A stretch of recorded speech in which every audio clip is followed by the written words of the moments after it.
बातमी लोणावळ्यातून आहे आणि धक्कादायक आहे, कारण लोणावळा या ठिकाणी भुशी धरणामध्ये 5 जण वाहून गेल्याची भीती आहे। यात एक महिला आणि 4 मुलांचा समावेश आहे। शिवदुर्ग मित्र लोणावळा आणि लोणावळा शहर पोलीस यांच्या वतीने शोध मोहीम सध्या राबवली जाते। मात्र अद्याप या तरुणांचा काही पत्ता लागलेला नाहीये, तर हे 5 जण वाहून गेल्याची भीती सध्या व्यक्त केली जाते। आणि या 5 जणांमध्ये 4 मुलं आणि एका महिलेचा समावेश असल्याचं कळतंय। अधिकची अपडेट घेऊयात आमचे प्रतिनिधी अक्षय बडवे यांच्याकडून। अक्षय, शोध मोहीम सुरू आहे, नेमका या मुलांचा पत्ता लागलाय काय घडतंय सविस्तर? रविवार असल्यामुळे अनेक जण भुशी धरणावर फिरण्यासाठी जात असतात आणि पुण्यातले 5 जण असल्याची जी आहे ती व्यक्त करण्यात आलेली आहे।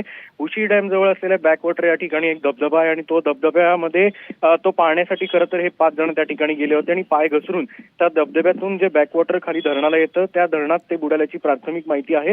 हे 5ही जण जे आहेत ते पुण्याचे असल्याची माहिती जी आहे ती पोलिसांनी दिलेली असून त्यांना बचाव करण्यासाठी युद्ध मोहीम जी आहे ती आता तिथल्या रेस्क्यू टीम असतील, पोलीस असेल, फायर ब्रिगेड असेल यांच्याकडून राबवण्यात येते।